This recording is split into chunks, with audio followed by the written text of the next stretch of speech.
ẹ̀yin tèmi ẹ jẹ́ ká gbọ́ nǹkan tí aláàjà Mẹ́wọ̀ọ́láká èyí tó sọ nínú fídíò yìí lórí àwọn àwòrán àwọn tí ẹ̀ ń rí ní ojú òpó mi yìí ẹ̀yin tèmi ó gbẹnu tán o ó sọ̀rọ̀ nínú fídíò yìí. ló máa ń ṣàwa obìnrin náà tá kì í kọ́gbọ́n náà kí ló dé tó jẹ́ wípé from generation to generation the same mistakes náà la máa ń ṣe. beauty ẹ̀ ń ṣàkẹ́ bí ọtí ó ń pa ẹ́ bí ọtí àbí ó dẹ̀ lówó lọ́wọ́ oníchèǹjì lọ́wọ́ àwọn ọkùnrin tó bá ti ń rìn báyìí orí wọn máa turn báyìí ni wọ́n máa turn báyìí ni pé ọmọ ló dáa tó báyìí wọ́n ti ń sọ fún mi pé ọkọ ẹ mà ní lọ́ọ̀kọ ó wá ti misbehave wo mo máa step on toes àwọn orúkọ tí mo fẹ́ dá fún ẹ yìí ọlọ́run ò fáìn tó wọn. àmọ́ iyì tí ẹni tó wà ní ilé ọkọ ní wà láìlè àzìmọ́ ni ojú abẹ́ fine ojú abẹ́ tiktok gbàgbé filter àwa kan mọ̀ pé tó jẹ́ pé tá a bá tún lo filter gan a lè fine tó.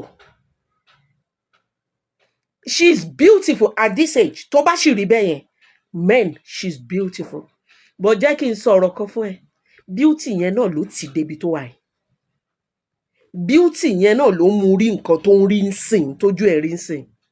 ṣé o rò pé tó bá wà ní ilé ọkọ tó bá wà lábẹ́ ọkọ tí ò ń ṣe ọmọ kékeré kan sugar boy kan ló gbé sábẹ́ tẹnu òka tó bá jẹ́ pé abẹ́ ọkọ àárọ̀ ẹ̀ ló wà ṣé o rò wípé gbogbo àwọn tó kó sábẹ́ gbogbo ẹ̀sìn tó ń ṣe yìí o rò wípé a máa ṣe gbogbo ohun tó ń fojú ẹ̀ rí gbogbo àṣírí ẹ̀ tó wá ń tù gbogbo ìdọ̀tí tán ló ń ṣe yìí ṣé o rò wípé a ṣẹlẹ̀ sí ọmọge Saida she is beautiful wàhálà ìyá ẹ̀ ò fáìn tó mo sorry ó ń ká mi lára ni pé mo dárúkọ ìyá ẹ̀ má bínú ọmọge Saida fine at the age of 50 something still looking radiant tó bá ládé orí tó bá wà nílé ọkọ kò ní fi níùdí ẹ̀ ránṣẹ́ sí bàbá kan débi tí èèyàn kan tó máa bá gbé jáde ẹ gbàgbé à ń gbé kúrò lára ẹ̀ ni òun gan mọ ibi nǹkan tó bà lára òun ṣé o dáa tó Emmanuela ni ṣé o fine tó Emmanuela ni Adérọ́pò ìyàwó Wàsíù she's damn beautiful she is beautiful she has the money kì í ṣe gold digger ó ní owó lọ́wọ́ ọmọ ṣé ó yẹ kírú àwọn yẹn experience divorce ṣé ó yẹ nǹkan tá a gbọ́ ni wípé òun ló fi bàbá sílẹ̀ òun ló fi bàbá Wàsíù sílẹ̀ ó ti lọ sìn à ń rí post ẹ̀ bọ̀ tá à ń ṣe iyì pé aya Wàsíù tó wà ń bẹ̀ lánàá ó ti kúrò bẹ́ẹ̀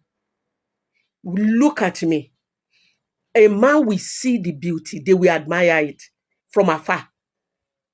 gbogbo àwọn tó sì ń pè ẹ́ tó ń wú ẹ́ tó ń sọ fún ẹ wípé you are beautiful ìwọ ta ni ìwọ ọmọdé bọ́ sí lọ́wọ́ ṣọ́kọ ẹ mọ iyì ẹ ṣá olówó lọ́wọ́ fine because wọ́n wú ẹ látòkèrè ni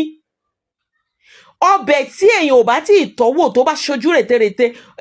ó máa ń jẹ́ kí ẹnu èèyàn dá tọ́ ni tó o bá ti fi sẹ́nu ló máa mọ ibi tọ́bẹ̀ yẹn kù sí o máa mọ̀ bóyá kò ní yọ̀ kò ní magí o máa mọ gbogbo nǹkan tó ń ṣe ọbẹ̀ yẹn wà láì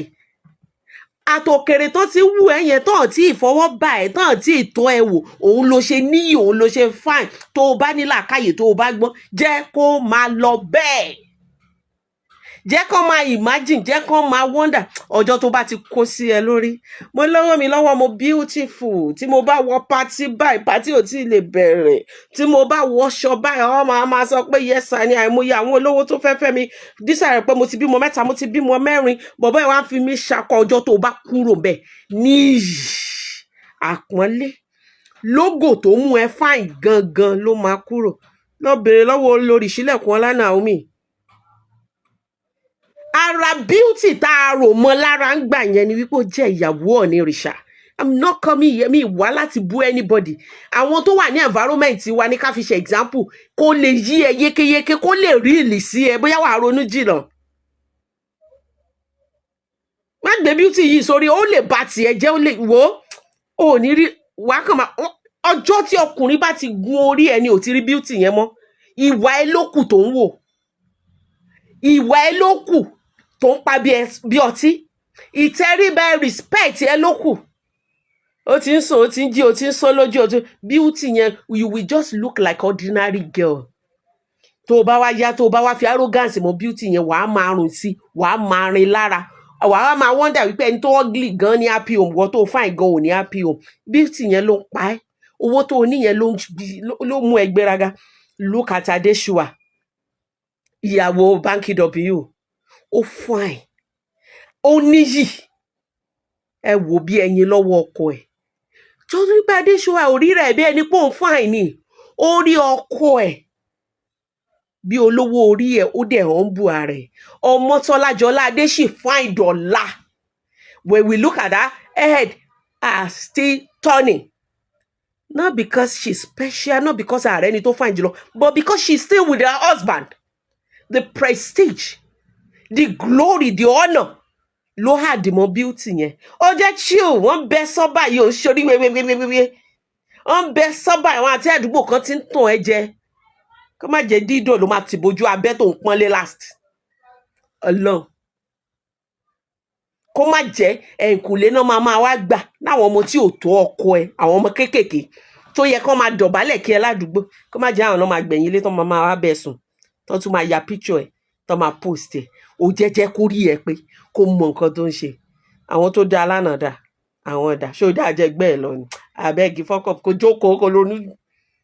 ó farabalẹ̀ kó tẹríba fọ́kọ ẹ̀